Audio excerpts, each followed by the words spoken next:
हाय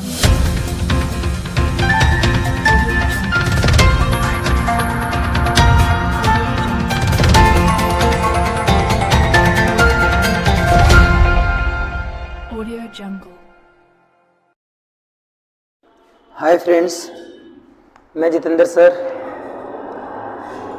आप लोगों का यूपीपीसीएल 2.0 चैनल में स्वागत है। आपने अगर हमारे चैनल को सब्सक्राइब नहीं किया है तो चैनल को सब्सक्राइब कर लें। हमारे अगर नए दोस्त जुड़े हुए हैं तो चैनल को सब्सक्राइब कर लें, क्योंकि टेक्निकल और जीके रीजनिंग से रिलेटेड हमारा फ्री पीडीएफ अगर आपको चाहिए तो आपको हमारे टेलीग्राम चैनल पर मिल जाएगा, और टेलीग्राम चैनल पर फ्री अपलोड कर सकते हैं आप लोग। और हमारा टेलीग्राम चैनल का लिंक आपको डिस्क्रिप्शन में मिल जाएगा, व्हाट्सएप का लिंक डिस्क्रिप्शन में मिल जाएगा, इंस्टाग्राम का लिंक डिस्क्रिप्शन में मिल जाएगा। तो दोस्त, कोई भी क्वेश्चन अगर हमारे पास शेयर करना है तो आप व्हाट्सएप पर या फिर टेलीग्राम पर उसको शेयर कर सकते हैं। तो फ्रेंड्स, मैं आपको हर दिन नए नए टॉपिक और मजबूत टॉपिक लेकर के आता हूँ। ऐसे टॉपिक रहते हैं इनमें से किसी भी परीक्षा में आने के ज़्यादा से ज़्यादा चांस रहते हैं। तो फ्रेंड्स, ऐसे ही मैं आज एक टॉपिक लेकर के आया हूँ बैटरी से। लेड एसिड बैटरी का यहाँ पर दोष, जो फॉल्ट उसमें होते हैं, ये कौन कौन से प्रदोष होते हैं, उनके बारे में आज आपको चर्चा करके बताऊँगा। और ये बताऊँगा कि इनका निवारण कैसे किया जा सकता है। इन दोषों से रिलेटेड हमेशा आए दिन परीक्षाओं में पूछा जाता है, परंतु इन दोषों के बारे में सभी बुकों में नहीं दिया गया है। टेक्निकल की कुछ ही खास बुकें हैं जिनमें इनका डिटेल या जिक्र किया गया है। तो फ्रेंड्स, आप लोग हमारे साथ बने रहिए, और ज़्यादा से ज़्यादा जितना हमारे चैनल को शेयर करेंगे फ्रेंड्स, उतना ज़्यादा हमको अच्छा लगेगा। तो फ्रेंड्स, लाइक शेयर और सब्सक्राइब करें। तो फ्रेंड्स, चलते हैं। यहाँ लिखा है बैटरी में उत्पन्न होने वाले दोष। तो बैटरी में कौन कौन से उत्पन्न दोष होते हैं, तो सबसे पहले इनको जानेंगे। सबसे पहले आपका होता है कौन सा, यहाँ पर लिखा है बकलिंग फॉल्ट, इसके बाद यहाँ लिखा है कोरोजन, इसके बाद सल्फेशन, इसके बाद होता है सेंडिमेंटेशन। तो फ्रेंड्स, ये चीज़ याद रखना, बकलिंग, कोरोजन, सल्फेशन और सेंडिमेंटेशन, ठीक है। ये चार प्रकार के दोष बैटरी के अंदर होते हैं। ये बैटरी कौन सी होती है, लेड एसिड बैटरी होती है, जिसमें हम लोग तेजाब डालते हैं, ठीक है, या जिसको हम आसुत जल या फिर हम H2SO4 सल्फ्यूरिक एसिड जो कहते हैं, ठीक है, सल्फ्यूरिक एसिड डाला जाता है H2SO4, ठीक है। तो यही बैटरी की हम बात कर रहे हैं जो नॉर्मल लोग वह घरों में यूज करते हैं। तो फ्रेंड्स, याद रखना, इस बैटरी में चार प्रकार के फॉल्ट होते हैं। ये फॉल्ट कैसे उत्पन्न होते हैं और इनका निवारण कैसे किया जा सकता है, ये हम कुल आपको आज बताने वाले हैं। तो चलिए, यहाँ पर लिखा है जैसे कि बकलिंग। तो फ्रेंड्स, ये बकलिंग क्या होता है कि बकलिंग एक ऐसा फॉल्ट है जो बैटरी के अंदर उत्पन्न होता है, परंतु किस कारण से, हम लोग देखते हैं कि कभी मार्केट में जो बैटरियों को चार्ज करवाते हैं, लेड एसिड बैटरी को जो दे करके चार्ज करवाते हैं, तो उसमें क्या करते हैं, ये मार्केट वाले जो चार्ज करते हैं, इनको तो इससे मतलब है नहीं कि कम समय लगे, ज़्यादा समय लगे, ठीक है। एक रेटेड धारा दे करके ये लोग चार्ज नहीं करके उसको क्या करते हैं, थोड़ी सी ज़्यादा धारा दे करके उसको चार्ज कर देते हैं। जब ज़्यादा धारा सप्लाई दे करके इसको चार्ज किया जाएगा तो इसकी प्लेटें जो हैं वो कैसी हो जाती हैं फ्रेंड्स, टेढ़ी हो जाती हैं, ठीक है। जब ज़्यादा धारा दे करके उसको चार्ज किया जाएगा तो प्लेटें हो जाएंगी टेढ़ी। तो ये धारा कितनी रहती है, ये 6 एम्पियर रहती है। 6 एम्पियर से अगर ज़्यादा धारा दे करके बैटरी को अगर चार्ज किया जा रहा है या आवेशित किया जा रहा है तो ये बैटरी की प्लेटें जो है वो टेढ़ी हो जाती हैं। जब बैटरी की प्लेटें टेढ़ी हो जाएंगी तो प्लेटें आपस में एक दूसरे में टच हो सकती हैं, ये लड़ सकती हैं। बैटरी के प्लेटों के बीच में सेपरेटर डाला जाता है, ठीक है, सेपरेटर लाया जाता है। जब ये बैटरी की प्लेटें टेढ़ी हो जाएंगी और प्लेटें गर्म हो जाएंगी तो सेपरेटर पिघल जाता है या फिर सेपरेटर टूट करके अलग हो जाएगा। तो ऐसी पोजीशन में प्लेटें जो होती हैं वो आपस में कैसी हो सकती हैं, लघुपतित हो जाएंगी। जब बैटरी की प्लेटें लघुपतित हो जाएंगी तो शॉर्ट सर्किट की पोजीशन उत्पन्न होती है, ठीक है। शॉर्ट सर्किट की पोजीशन उत्पन्न होती है, बैटरी फट सकती है। तो फ्रेंड्स, याद रखना, बैटरी को कभी भी 6 एम्पियर से ज़्यादा धारा सप्लाई दे करके चार्ज नहीं करना चाहिए। और डिस्चार्जिंग की पोजीशन आती है, चार्जिंग और डिस्चार्जिंग दोनों पोजीशन में आपका बकलिंग फॉल्ट आता है, ठीक है। जो बकलिंग फॉल्ट होता है तो डिस्चार्जिंग में ये 25 एम्पियर से ऊपर किसी भी बैटरी को 25 एम्पियर से ज़्यादा धारा सप्लाई लेकर के डिस्चार्ज नहीं करना चाहिए। पता लगा आपने कोई एक डीसी मोटर लगा दिया या बहुत सारे आइटम जोड़ दिए जिसमें एक साथ 25 एम्पियर से ज़्यादा की धारा सप्लाई ली जा रही है, ठीक है, तो ऐसी पोजीशन नहीं आनी चाहिए। 25 एम्पियर से ज़्यादा की धारा सप्लाई अगर आपने बैटरी से ली तो बैटरी की प्लेटें अधिक ऊष्मा के कारण टेढ़ी हो जाएंगी, ठीक है। ये ऊष्मा कहाँ से आती है, बैटरी की प्लेटों में, और जो H2SO4 सल्फ्यूरिक एसिड भरा जाता है इसमें रेजिस्टेंस होता है, समय तो आपका लगेगा ही, और प्लस धारा आप ज़्यादा लेंगे। जब धारा ज़्यादा लेंगे तो ऊष्मा उत्पन्न हो जाएगी, और यही ऊष्मा बैटरी की प्लेटों को टेढ़ा कर देती है। जब बैटरी की प्लेटें ये टेढ़ी हो जाएंगी तो बैटरी की प्लेटें आपस में शॉर्ट सर्किट हो जाएंगी, तो बैटरी ब्लास्ट हो सकती है या फट हो सकती है, ज़्यादा गर्म होकर के इसके अन्य भी पार्ट्स क्षतिग्रस्त हो सकते हैं। तो फ्रेंड्स याद रखना, बैटरी को कभी भी 6 एम्पीयर से अधिक धारा देकर के चार्ज और 25 एम्पीयर से अधिक धारा लेकर के डिस्चार्ज नहीं करना चाहिए। इससे आपका बकलिंग फॉल्ट उत्पन्न होता है। बकलिंग क्या होता है? ज़्यादा और कम धारा, ये जो 6 एम्पीयर से ज़्यादा धारा देकर के चार्ज नहीं करना चाहिए, 25 एम्पीयर से ज़्यादा धारा लेकर के डिस्चार्ज नहीं करना चाहिए। इस धारा के कारण जो प्लेटें टेढ़ी हो जाती हैं, ये प्लेटों का टेढ़ा होना ही बकलिंग फॉल्ट कहलाता है। इस फॉल्ट से कैसे बचा जा सकता है? जैसे कि आपको बता दिया कि यहाँ 6 एम्पीयर से ज़्यादा धारा देकर के इसको चार्ज नहीं करना चाहिए और 25 एम्पीयर से ज़्यादा धारा लेकर के इसको डिस्चार्ज नहीं करना चाहिए। ठीक है, ये इसका निवारण है। इससे अगर आपने ज़्यादा किया तो बैटरी की प्लेटें आपकी टेढ़ी हो जाएंगी। तो यहाँ फ्रेंड्स क्या लिखा है, इसको पढ़ सकते हैं। उच्च धारा देकर बैटरी लेड एसिड बैटरी को चार्ज और डिस्चार्ज करने से प्लेटें टेढ़ी हो जाती हैं। यही दोष बकलिंग दोष कहलाता है। तो फ्रेंड्स इसको याद रखना कि बकलिंग दोष क्या है? प्लेटों का टेढ़ा हो जाना बकलिंग दोष कहलाता है। इसका निवारण कैसे किया जा सकता है? लेड एसिड बैटरी को 6 एम्पीयर से धारा देकर के 6 एम्पीयर से अधिक धारा देकर धारा पर चार्ज नहीं करना चाहिए और लेड एसिड बैटरी को 25 एम्पीयर से अधिक धारा पर, ठीक है, विसर्जित नहीं करना चाहिए। ये इसके निवारण है। फ्रेंड्स नेक्स्ट जो है आपका कोरोजन। ये कोरोजन क्या होता है? जो बैटरी के टर्मिनल पोस्ट होते हैं, ठीक है, टर्मिनल पोस्ट जो बाहरी खूंटी होती है, इन खूंटियों पर एक नीले और सफेद रंग का एक पाउडर ऐसा जम जाता है। ठीक है, एक लेई ऐसी ऊपर आ जाती है, इसको हम कोरोजन कहते हैं। ये ऑक्साइड, सफेद ऑक्साइड की परत होती है, सफेद नीले ऑक्साइड की परत होती है, जिस परत के कारण जब हम बैटरी को चार्ज या डिस्चार्ज करते हैं तो इसके कारण बैटरी सही से चार्ज या डिस्चार्ज नहीं हो पाती है। ठीक है, तो ये क्या है? यहाँ पर सफेदी ऐसी जम जाती है। इस सफेदी को ही हम क्या कहते हैं? इस सफेदी को ही हम कोरोजन कहते हैं। तो फ्रेंड्स याद रखना, जो टर्मिनल होते हैं, जो टर्मिनल पोस्ट ऐसे बाहर निकले होते हैं, ठीक है, इन पर यहाँ पर व्हाइट कलर का एक रेसा ऐसा जम जाता है। ये रेसा ही क्या कहलाता है? कोरोजन कहलाता है। ये ऑक्साइड का लेप, ये ऑक्साइड का परत जम जाता है। तो फ्रेंड्स इसको देख सकते हैं, ये क्या लिखा है? बैटरी के टर्मिनल पोस्ट पर, ठीक है, कॉपर या फिर क्या लेड, इसको पीबी कहते हैं, लेड की सफेद ऑक्साइड की परत, सफेद नीली होती है फ्रेंड्स, ठीक है, सफेद नीली ऑक्साइड की परत जमा हो जाती है। ठीक है, जिससे धारा का आवागमन सही नहीं हो पाता है। चाहे हम इसको चार्ज करेंगे चाहे डिस्चार्ज करेंगे, तो धारा का आवागमन जब सही नहीं होगा तो ये बैटरी सही से चार्ज हो पाएगी, ना ही सही से धारा दे पाएगी। ठीक है, तो इस प्रकार के फॉल्ट को हम कोरोजन कहते हैं। ठीक है, या कोरोजन के नाम से जानते हैं। तो फ्रेंड्स इसका निवारण कैसे किया जा सकता है? कि जो टर्मिनल के पोस्ट होते हैं, जब बैटरी को स्थापित किया जाए उस समय टर्मिनल पोस्ट पर क्या करें? उसको सबसे पहले ब्रश से साफ कर दें। साफ करने के बाद इस पर अर्ध द्रव पदार्थ को लगाया जाता है। ठीक है, यहाँ पर लिखा है अर्ध द्रव पदार्थ जो होता है इसको लगाया जाता है। अर्ध द्रव पदार्थ ये क्या होता है? ठीक है, सेमी लिक्विड मटेरियल। ये होता क्या है कि ये ग्रीस और वैसलीन इसके अंतर्गत आते हैं। तो दोस्त याद रखना, ये अर्ध द्रव जो पदार्थ है, ग्रीस और वैसलीन इसके अंतर्गत आते हैं। इन दोनों में से किसी को भी इसके टर्मिनल पोस्ट पर लगा दिया जाएगा। लगाने के बाद इसको नट बोल्ट की सहायता से मजबूती से कस दिया जाता है। फ्रेंड्स नट बोल्ट ढीले नहीं होने चाहिए। अगर ढीले होंगे तो स्पार्किंग होगा और इसके टर्मिनल पोस्ट गर्म होकर के गल सकते हैं, क्योंकि ये लेड या फिर लेड के बने हुए होते हैं।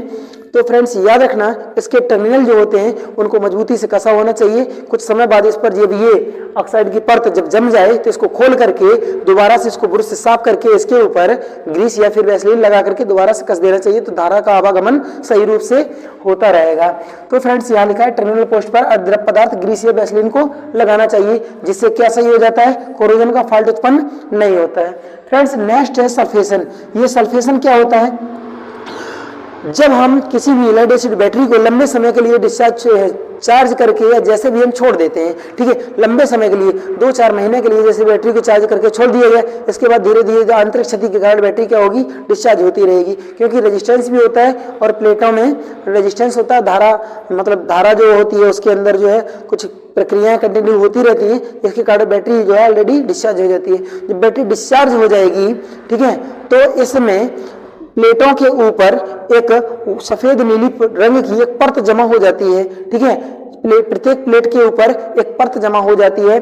इस परत को हम किस नाम से जानते हैं फ्रेंड्स? सल्फेशन के नाम से जानते हैं। क्या लिखा है कि लंबे समय तक उपयोग न की गई लेड एसिड बैटरी की प्लेटों पर लेड सल्फेट की एक मजबूत परत बन जाती है, जिससे बैटरी चार्जिंग में कठिनाई होती है। यह दोष सल्फेशन दोष कहलाता है। फ्रेंड्स, इस दोष से बचने के लिए हम क्या करते हैं? बैटरी में हमेशा अशुद्ध जल का उपयोग, इस सल्फेशन से बचने के लिए हम क्या करते हैं? बैटरी को निम्न दर चार्जिंग, जिसको हम ट्रिकल चार्जिंग भी कहते हैं, तो इसमें क्या रहता है? जिससे बैटरी को जो संपूर्ण चार्जिंग दी जा रही है उसका 2 से 3%, ठीक है, उसका 2 से 3% धारा देकर के, अगर मान लीजिए कि 10 एम्पियर की धारा दी गई तो 10 एम्पियर से 2 से 3% कितना हो जाएगा?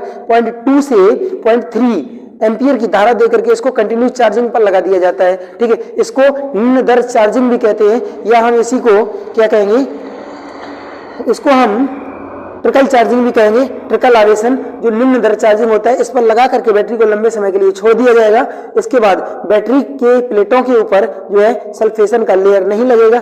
सल्फेशन का लेयर लगने के कारण बैटरी की चार्जिंग और डिस्चार्जिंग की पोजीशन सही नहीं हो पाती है। तो फ्रेंड्स क्या करते हैं कि बैटरी के सल्फेशन प्लेटों के ऊपर जो सल्फेशन आ जाता है, तो कभी कभी बैटरी को थोड़ा सा अधिक चार्ज कर दिया जाता है, अधिक धारा देकर के चार्ज कर देंगे तो ये सल्फेशन स्वतः ही हट जाता है, क्योंकि बैटरी की प्लेटें थोड़ी सी गर्म होंगी, इसके कारण ये छोड़ देता है, ठीक है फ्रेंड्स। तो याद रखना, सल्फेशन के कारण बैटरी सही से चार्ज और डिस्चार्ज नहीं हो पाएगी। सल्फेशन को हटाने के लिए क्या करते हैं? बैटरी को थोड़ा सा ज्यादा चार्ज कर देते हैं, या फिर अधिक धारा देकर के थोड़ी सी अल्प समय के लिए अधिक धारा देकर के चार्ज कर दिया जाता है। इसके बाद फिर कंटिन्यू चार्जिंग पर रखते हैं। इसके बाद यहाँ पर इस सल्फेशन से बचने के लिए हम क्या करते हैं? इस पर ट्रिकल चार्जिंग लगाते हैं। ट्रिकल चार्जिंग क्या होता है? निम्न दर चार्जिंग होता है। इसमें संपूर्ण धारा देकर के जो हम चार्ज करते हैं बैटरी को, उससे 2 से 3% ही धारा देकर के इसको चार्जिंग पर लगा करके हमेशा के लिए छोड़ दिया जाता है, तो ये बैटरी की प्लेटें खराब नहीं होती हैं, ठीक है फ्रेंड्स। नेक्स्ट है आपका सेंडिमेंटेशन। जैसे कि आप लोग किसी गेस्ट हाउस में खाना पीना खाने के लिए जाते हैं, तो ये सेंडिमेंटेशन क्या होता है? जब खाना पीना खा करके जो सुबह के टाइम देखते हैं, या 2-4 घंटे बाद जब भोजन का कार्यक्रम खत्म हो जाए, तो देखते हैं कि फर्श पर बहुत सारा कूड़ा कचरा दिखाई देता है, जिसको हम सेंडिमेंटेशन कह सकते हैं, ठीक है फ्रेंड्स। तो यहाँ देखते हैं कि बैटरी के अंदर जो प्लेटें होती हैं, ये प्लेटें ठोस पदार्थ की न बनी होकर के लेड की बनी होती हैं, ठीक है फ्रेंड्स। इसको याद रखना, PB3O4, ठीक है, रेड लेड की बनी होती हैं। तो ये प्लेटें जो लेड की बनी होती हैं, इसको हम कहेंगे ये ठोस पूर्ण रूप से नहीं होती, ना ही पूर्ण रूप से खोखला होती है। जब बैटरी को चार्ज या डिस्चार्ज बार बार किया जाता है, तो इसका जो लेड जो होता है ये धीरे धीरे टूट करके नीचे तली में जमा होता रहता है। जब बैटरी के तली में ये जमा होता रहेगा, तो H2SO4 के कारण ये लुगदी का रूप धारण कर लेगा, और ये लेड जो होता है ये एक चालक पदार्थ होता है, ठीक है। जब और इसके अंदर जो H2SO4 सल्फ्यूरिक एसिड डाला गया, ये भी चालक पदार्थ होता है। तो दोनों चालक पदार्थ मिलकर के एक लुगदी का रूप धारण कर लेते हैं। जब ये ज्यादा मात्रा में नीचे हो जाएगा, तो ये प्लेटों को आपस में जोड़ने का कार्य करेगा। जब तो इस पोजीशन में प्लेटें क्या होंगी? लघुपतित हो सकती हैं। हमारे कहने का मतलब है, अगर ये बैटरी के अंदर ये प्लेटें हैं, तो ये क्षरित होकर के नीचे अगर ये जमा होता रहा, तो ये बैटरी की प्लेटों को आपस में लघुपतित कर सकता है।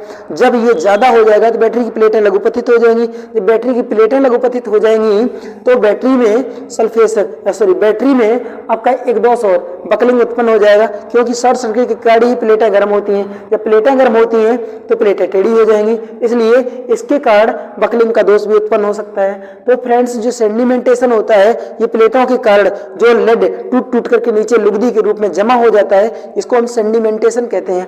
इस सेंडिमेंटेशन से बचने के लिए बैटरी में हमेशा क्या डालना चाहिए? आसुत जल, ठीक है, आसुत जल डालना चाहिए, या फिर मार्केट में बैटरी वाला पानी आता है, ठीक है, उसी वाटर को डालना चाहिए। उसमें H2SO4 की मात्रा ऑलरेडी रहती है और वो आसुत जल होता है। तो फ्रेंड्स, इसको देख लीजिए, यहाँ पर क्या लिखा है कि बैटरी सेंडिमेंटेशन, बैटरी की प्लेटें ठोस न होकर रेड लेड PB3O4 की बनी होती हैं। चार्जिंग डिस्चार्जिंग के कारण प्लेटों का कुछ अंश टूटकर नीचे तली में जमा हो जाता है, जो लुगदी बनता है। यह सेंडिमेंटेशन कहलाता है। ये लुगदी का ही रूप बैटरी से टूट करके नीचे जो जमा हो रहा है, इसी को हम सेंडिमेंटेशन कहेंगे, ठीक है। अब इसके कारण यहाँ पर और क्या पोजीशन हो सकती है?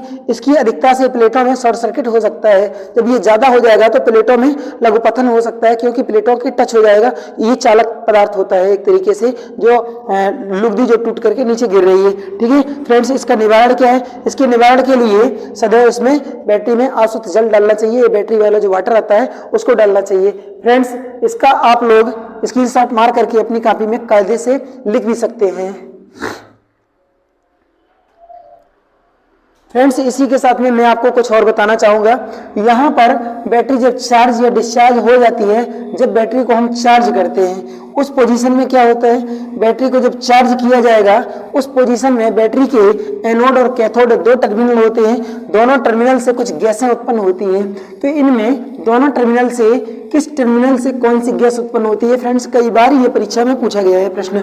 तो यहाँ पर देख सकते हैं कि बैटरी में जैसे कि दो टर्मिनल होते हैं, यहाँ से देख सकते हैं कि बैटरी में दो टर्मिनल होते हैं। एक होता है आपका एनोड, ठीक है, और एक होता है आपका कैथोड टर्मिनल, ठीक है। इसको C या K के द्वारा दर्शाया जा सकता है। तो ये होता है आपका फ्रेंड्स कैसा, पॉजिटिव, और ये होता है नेगेटिव।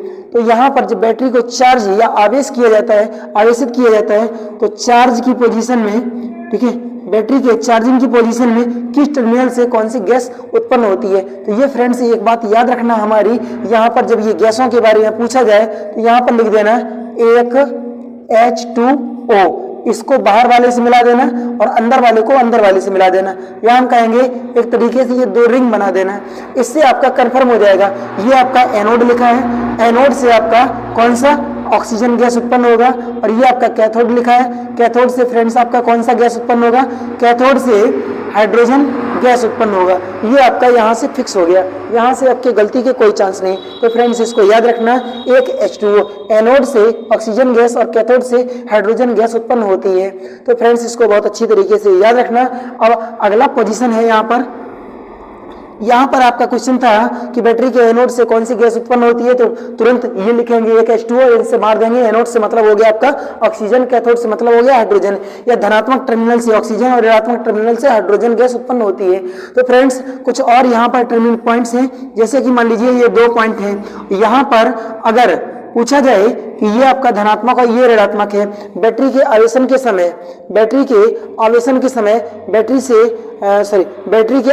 समय बैटरी के आंतरिक भाग में धारा किस ओर से किस ओर प्रवाहित होती है। तो फ्रेंड्स यहाँ से ये धारा सप्लाई प्रदान की जाएगी, तो ये इधर से जाएगी, ठीक है, और इधर से होकर के ये वापस चार्जर के लिए चली जाती है। तो बैटरी जब चार्ज की जाती है उस समय धारा धनात्मक से ऋणात्मक टर्मिनल की ओर किस पोजीशन में, जब चार्ज करते हैं बैटरी को, क्या करते हैं, चार्ज करते हैं बैटरी को, उस समय धनात्मक से ऋणात्मक की ओर धारा जाती है, ठीक है, धनात्मक से ऋणात्मक की ओर धारा जाती है। परंतु इलेक्ट्रॉन क्या होती है, इलेक्ट्रॉन जस्ट विपरीत दिशा में गति करते हैं। ये हो गई आपकी धारा की दिशा और ये हो गई इलेक्ट्रॉन की दिशा। तो फ्रेंड्स याद रखना एक बात और, जो बैटरी होती है एक इसके टर्मिनल पोस्ट की अगर बात की जाए तो जो धनात्मक टर्मिनल पोस्ट होता है ऋणात्मक की अपेक्षा कैसा होता है, मोटा होता है, और ये होता है पतला। तो फ्रेंड्स याद रखना। अब हमको जरा ये बताइए कि आज का हमारा वीडियो कैसा लगा। अगर हमारा वीडियो आपको अच्छा लगा हो बैटरी से रिलेटेड, तो बैटरी के और भी बहुत सारे पॉइंट्स हैं जिनको मैं आपको एक एक करके कंटिन्यू बता दूंगा। फ्रेंड्स अगर हमारा वीडियो आपको अच्छा लगा हो तो वीडियो को लाइक, शेयर, सब्सक्राइब करना ना भूलें। जय हिंद दोस्तों, नमस्कार, जय हिंद।